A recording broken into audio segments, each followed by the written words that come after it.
وَلَقَدْ يَسَّرْنَا الْقُرْآنَ لِلذِّكْرِ فَهَلْ مِن مُّدَّكِرٍ۔ السلام علیکم ورحمۃ اللہ وبرکاتہ۔ الحمدللہ کفا وسلام علی عبادہ الذین اصطفیٰ، اما بعد۔ محترم ناظرین کرام، آج نشست ہے نشست نمبر 5، جس کے اندر سورہ بقرہ میں رکوع نمبر 4 اور اس کے اندر 10 آیتیں ہیں، آیت نمبر 30 سے آیت نمبر 39 تک، آیت نمبر 30 سے آیت نمبر 39 تک۔ اعوذ باللہ من الشیطان الرجیم، بسم اللہ الرحمن الرحیم۔ وَإِذْ قَالَ رَبُّكَ لِلْمَلَائِكَةِ إِنِّي جَاعِلٌ فِي الْأَرْضِ خَلِيفَةً قَالُوا أَتَجْعَلُ فِيهَا مَن يُفْسِدُ فِيهَا وَيَسْفِكُ الدِّمَاءَ وَنَحْنُ نُسَبِّحُ بِحَمْدِكَ وَنُقَدِّسُ لَكَ قَالَ إِنِّي أَعْلَمُ مَا لَا تَعْلَمُونَ۔ اور یاد کیجئے جب آپ کے رب نے فرشتوں سے کہا، بے شک میں زمین میں ایک خلیفہ نائب بنانے والا ہوں۔ انہوں نے کہا، کیا تو زمین میں اسے بنائے گا جو اس میں فساد کرے گا اور خون بہائے گا؟ اور ہم تیری تعریف کے ساتھ تسبیح کرتے ہیں اور تیری پاکی بیان کرتے ہیں۔ اللہ نے کہا، بے شک میں وہ جانتا ہوں جو تم نہیں جانتے۔ وَعَلَّمَ آدَمَ الْأَسْمَاءَ كُلَّهَا ثُمَّ عَرَضَهُمْ عَلَى الْمَلَائِكَةِ فَقَالَ أَنبِئُونِي بِأَسْمَاءِ هَؤُلَاءِ إِن كُنتُمْ صَادِقِينَ۔ اور اس کے بعد اللہ نے آدم کو علیہ السلام تمام چیزوں کے نام سکھائے، پھر انہیں فرشتوں کے سامنے پیش کیا اور کہا، اگر تم سچے ہو تو ان چیزوں کے نام بتاؤ۔ قالوا سبحانک لا علم لنا الا ما علمتنا انک انت العلیم الحکیم۔ فرشتوں نے کہا، تو پاک ہے، ہمیں تو صرف اسی کا علم ہے جو تو نے ہمیں سکھایا ہے، بے شک تو ہی خوب جاننے والا، خوب حکمت والا ہے۔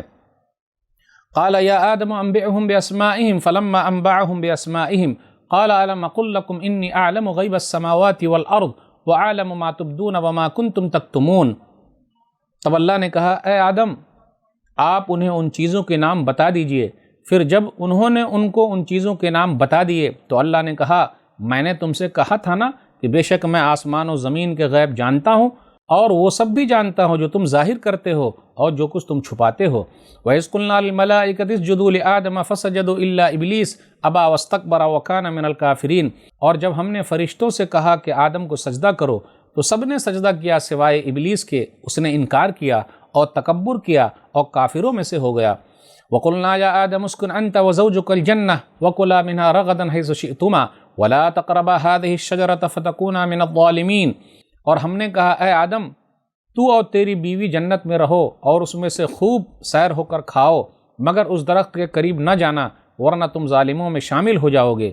فَأَزَلَّهُمَا الشَّيْطَانُ عَنْهَا فَأَخْرَجَهُمَا مِمَّا كَانَ فِيهِ وَقُلْنَا اهْبِطُوا بَعْضُكُمْ لِبَعْضٍ عَدُوٌّ وَلَكُمْ فِي الْأَرْضِ مُسْتَقَرٌّ وَمَتَاعٌ إِلَىٰ حِينٍ۔ پھر شیطان نے ان دونوں کو اس سے پھسلا دیا اور جس عیش و آرام میں وہ تھے اس سے انہیں نکلوا دیا، اور ہم نے کہا، یہاں سے اتر جاؤ، تم ایک دوسرے کے دشمن ہو اور تمہارے لیے ایک مقررہ وقت تک زمین میں ٹھہرنا اور فائدہ اٹھانا ہے۔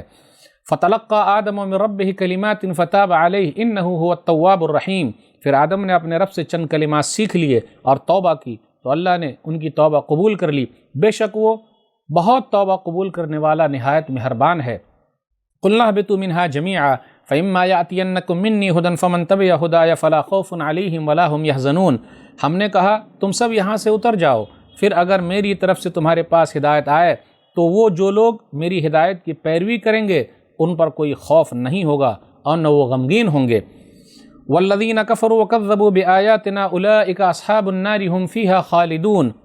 اور جن لوگوں نے انکار کیا اور ہماری آیتوں کو جھٹلایا وہی جہنمی ہیں اور وہ لوگ جہنم میں ہمیشہ رہیں گے۔ ناظرین اکرام، ابھی آپ کے سامنے سورہ بقرہ سورہ نمبر 2 کی آیتیں جو پڑھی گئی ہے، یہ رکوع نمبر 4 ہے اور نشست نمبر 5 ہے۔ اس کے اندر ہم نے جو آیتیں لی ہے وہ 10 آیتیں ہیں، آیت نمبر 30 سے آیت نمبر 39 تک۔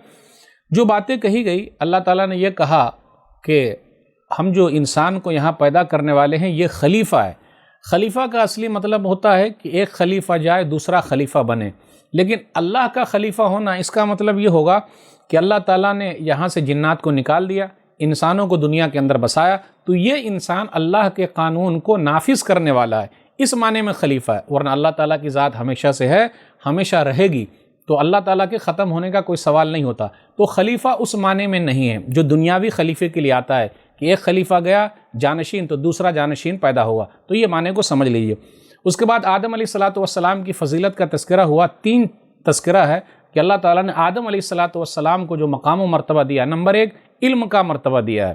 اللہ تعالیٰ نے آدم علیہ السلام کو علم دیا، علم سکھایا اور فرشتوں پر ان کی برتری کر دی، اور فرشتوں سے بھی آدم علیہ السلام کا مقام و مرتبہ اونچا ہے۔ کس وجہ سے؟ علم کی وجہ سے۔ تو پتہ یہ چلا انسانوں کا بھی مقام و مرتبہ اونچا ہے، کیونکہ اللہ تعالیٰ نے انسانوں کو جو دے رکھا ہے کہ وہ برائی کو بھی سامنے دیکھتا ہے اور نیکیوں کو بھی دیکھتا ہے، لیکن فرشتے لوگ تو صرف نیکیاں کرتے ہیں۔ تو آدم علیہ السلام کو اللہ تعالیٰ نے فرشتوں پر برتری دی، ان کو مقام و مرتبہ عطا کیا، تو یہ علم کی وجہ سے ملا ہے۔ میرے بھائیوں، آدم علیہ السلام کو جو مقام ملا کس وجہ سے ملا؟ علم کی وجہ سے، نالج کی وجہ سے۔ اس لیے ہمیں اور آپ کو علم حاصل کرنے میں آگے بڑھنا ہے۔ دوسری فضیلت یہ ہے آدم علیہ السلام کی کہ فرشتوں نے سجدہ کیا، اور یہ سجدہ تعظیمی ہے، عزت کے لیے تھا، لیکن اسلام کے اندر نبی صلی اللہ علیہ وسلم کے لائے ہوئے دین کے اندر تعظیمی سجدہ بھی نہیں ہے، عزت کے لیے بھی نہیں ہے، ورنہ یہ ہوتا کہ بیوی جو ہے وہ شوہر کو سجدہ کرے، تو ہم اور آپ کسی کو جھک کر بھی سلام نہیں کر سکتے، جھک کر بھی سلام نہیں کر سکتے، اس کی تعظیم کے لیے جھک بھی نہیں سکتے، خیال رکھنا بہت ضروری ہے۔ تو آدم علیہ السلام کو فرشتوں نے سجدہ کیا، لیکن ابلیس نے نہیں کیا۔ اب سوال یہ پیدا ہوتا ہے کہ ابلیس تو شیطانوں میں سے ہے، جناتوں میں سے ہے، تو فرشتوں والا حکم اس کو کیوں تھا؟ تو اصل میں مسئلہ یہ ہے، ایک عربی عبارت ہے من باب تغلیب، یعنی اگر 9 لوگوں کو جو حکم ہے 10واں آدمی بھی وہاں رہے گا تو ان کو بھی وہی حکم ہوگا۔ اس سے یہ پتہ چلا کہ ابلیس نیک تھا، وہ جنت کے اندر تھا، اپنی نیکی کی وجہ سے ہو سکتا رہا ہوگا، تو رب کا یہ حکم فرشتوں کے لیے تھا، لیکن وہ حکم ابلیس کے لیے بھی تھا، تو اس کو چاہیے تھا کہ وہ مانے، لیکن اس نے کیا کیا؟ تکبر کیا، انکار کیا۔ تو سب سے پہلا وہ ہے جس نے اپنے لاجک کا استعمال کیا، وہ ابلیس ہے، تکبر کیا، غرور کیا، گھمنڈ کیا اور انکار کرنے والوں میں سے ہو گیا۔ اس کے بعد آدم علیہ السلام کی ایک تیسری فضیلت یہ ہے کہ اللہ تعالیٰ نے ان کو اور ان کی بیوی کو جنت کے اندر ٹھہرایا، تو کتنا بڑا مقام ملا ہے۔ تو ہم انسان کا جو اصلی گھر ہے وہ جنت ہے، تو جنت سے جب ہم نکالے گئے ہیں تو جنت میں جانے کے لیے کوشش کرنا پڑے گا، اور اللہ تعالیٰ نے جنت پانے کے لیے دنیا کے اندر بھیج دیا ہے، تو یہاں محنت کریں گے، کوشش کریں گے، تو جہاں سے نکلے ہوئے ہیں دوبارہ آرام سے چلے جائیں گے۔ تو دنیا ہمارے لیے اصلی گھر نہیں ہے، نقلی ہے، ہم مسافر ہیں، اصل ہمارا گھر جو ہے وہ جنت ہے۔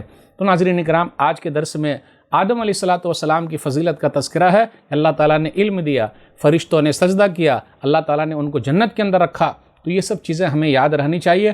ہمیں اور آپ کو بھی نالج میں آگے بڑھنا ہے۔ جس قوم کے لیے ہے کہ علم میں آگے بڑھو، جس قوم کے لیے ہے کہ پہلے انسان کو علم دیا گیا ہے، آج وہ قوم پڑھائی لکھائی میں بہت پیچھے ہے۔ جس قوم کے لیے پہلا ہی لفظ اقرا پڑھو، آج وہ قوم پیچھے ہے۔ اللہ سے دعا ہے اللہ تعالی ہم لوگ قرآن کریم کو پڑھنے، سمجھنے، عمل کرنے اور لوگوں تک پہنچانے کی توفیق دے، آمین۔ والسلام علیکم ورحمۃ اللہ وبرکاتہ۔ اور مزید ویڈیوز کو دیکھنے کے لیے آپ ہمارے YouTube چینل کو سبسکرائب کریں۔ فجزاکم اللہ خیرا۔